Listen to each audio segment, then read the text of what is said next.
안녕하세요, 반갑습니다. 테크 흐름을 살펴보는 IT 뉴스. 여러분들께서 지금 보시는 영상은 러빗 뉴스입니다.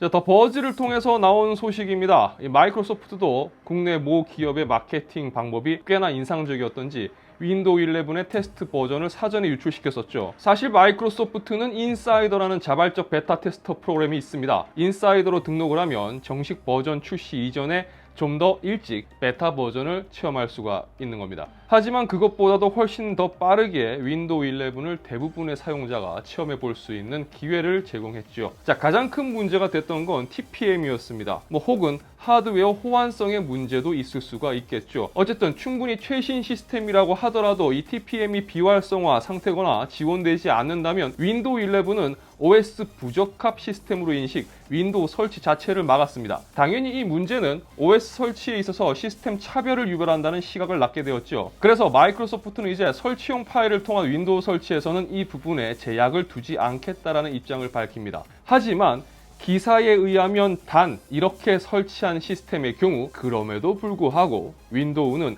여전히 해당 시스템은 지원되지 않는 시스템으로 분류하며 윈도우 업데이트 적용을 받을 수가 없다고 전했습니다. 그러니까 만약 윈도우 11이 지원하지 않는 시스템인데도 억지로 설치를 하면 윈도우 11을 쓸 수는 있겠지만 업데이트 등 그 어떤 지원도 받을 수가 없다는 겁니다. 그러니까 알아서 써 이런 거예요. 그래서 마이크로소프트는 만약 이런 시스템일 경우 그냥 윈도우 10을 계속 사용하길 권장한다고 밝혔습니다. 2025년 10월 14일까지는 윈도우 10 지원을 할 거니까 만약 꼭 윈도우 11을 쓰고 싶으면 PC를 업그레이드 하던가 그것도 아니면 2025년 10월 14일까지 윈도우 10으로 버티다가 그때 PC를 새로 맞추면서 윈도우 11으로 넘어오던가라는 무언의 압박을 하고 있습니다.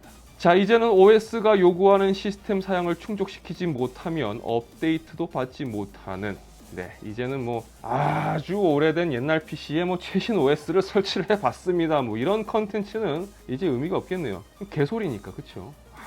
짝에도 쓸모없는 짓이기 때문에 할 필요가 없겠네요, 이제는. 자, 올해 초부터 원자재 수급 불균형, 그로 인한 가격 상승, 거기에 반도체 생산비의 증가, 운송료 인상 안 오르는 게 없는데, 그쵸? 근데 왜 여러분들의 월급은 오르질 않죠?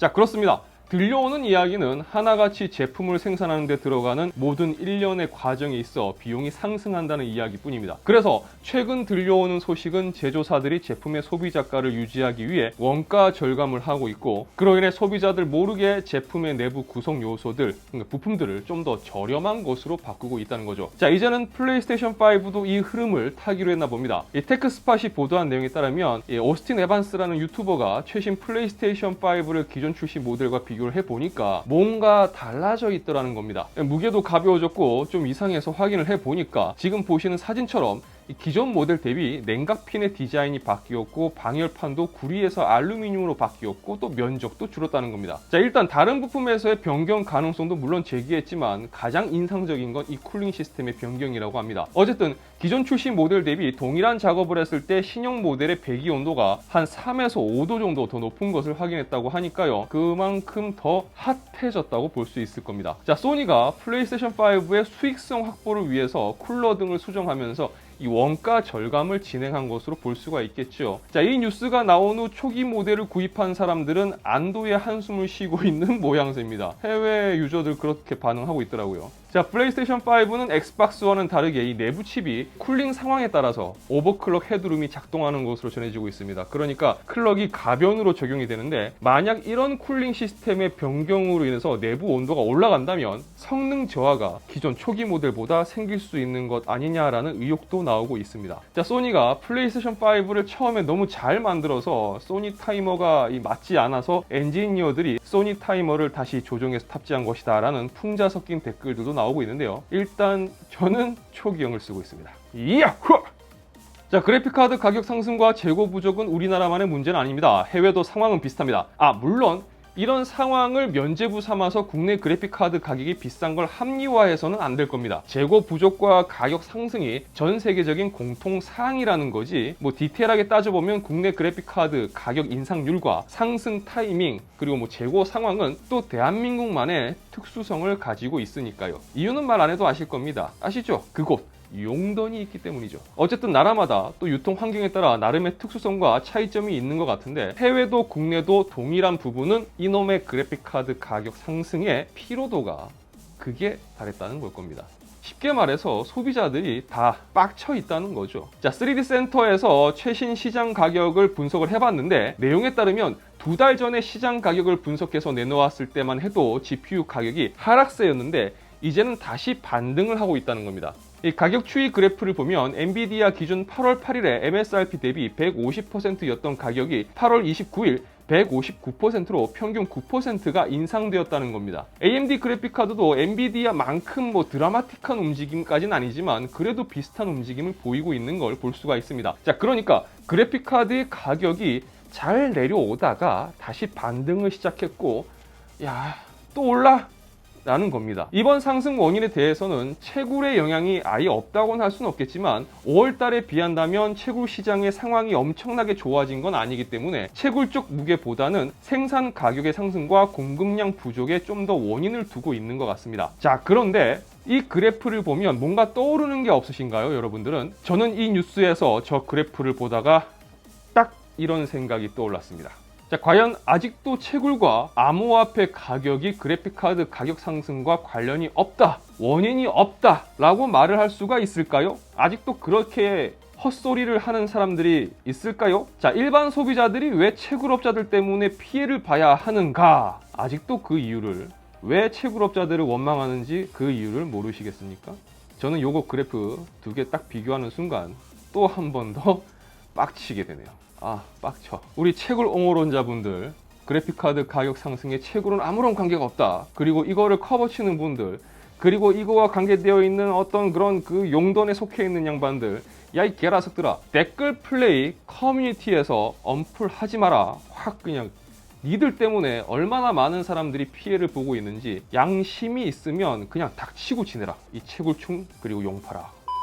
자, 혹시라도 이 모델을 기다리고 계시는 분들이 계실 것 같아서 카더라 전해드립니다. 삼성은 이번 언팩 행사에서 S21 펜 에디션을 함께 공개할 계획이었지만 여러 이유로 취소한 것으로 전해지고 있었습니다. 그리고 최근 나온 카더라에 따르면 S21 펜 에디션이 9월 8일에 공개될 예정이며 아마도 9월 중순, 어쩌면 추석 전 출시할 것으로 예상을 해볼 수도 있을 것 같습니다. 또한 얼마 전 이 긱벤치 데이터베이스 S21 펜 에디션 벤치 테스트로 예상되는 내용이 나왔는데요. 여기서 S21 펜 에디션에 엑시노스 2100이 탑재된 모델이 나오는 것으로 표기가 되어 있어서, 물론 뭐 정확한 팩트는 출시가 되어봐야 알 수 있겠지만 어쩜 엑시노스 변종이 나올 가능성도 있을 것 같습니다. 자, 최근 들어서 삼성이 펜 에디션 버전에서 뭔가 조금 실망스러운 평가를 받고 있어요. 뭐 그런 것들이 좀 나오고 있는데 S21 펜 에디션은 어떤 평가를 받을 수 있을지 궁금하네요.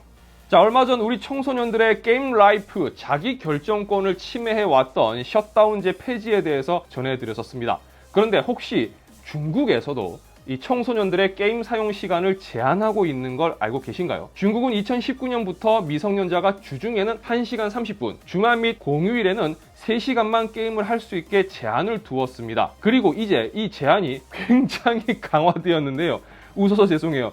너무 내용이 와, 중국이니까 가능하구나 라는 생각이 드는 그런 정말 어마무시한 내용이라 그래서 좀 웃었습니다.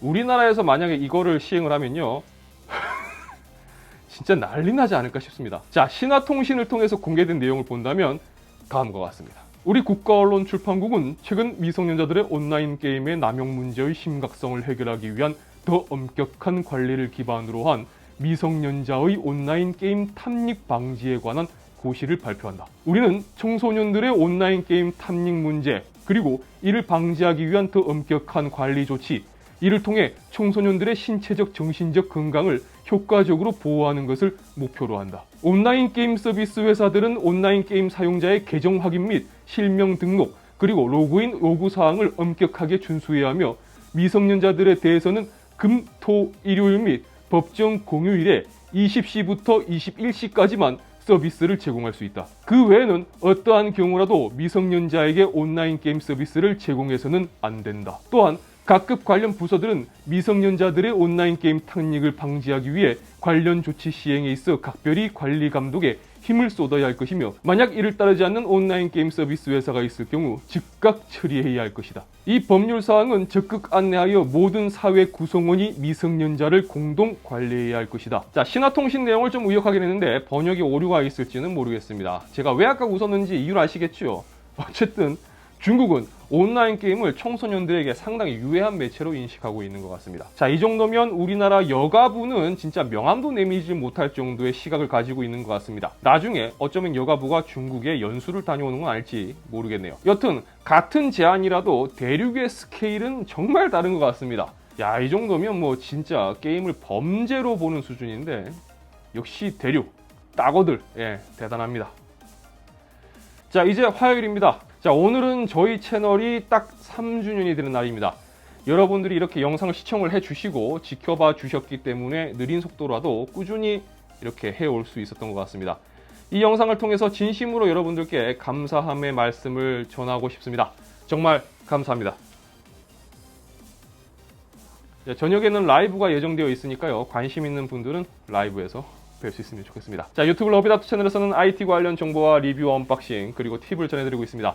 영상이 유익하시다면 좋아요와 구독, 그리고 알람 설정 부탁드리겠습니다. 시청해주셔서 진심으로 감사합니다. 지금까지 아트였습니다. 좋은 하루 되십시오.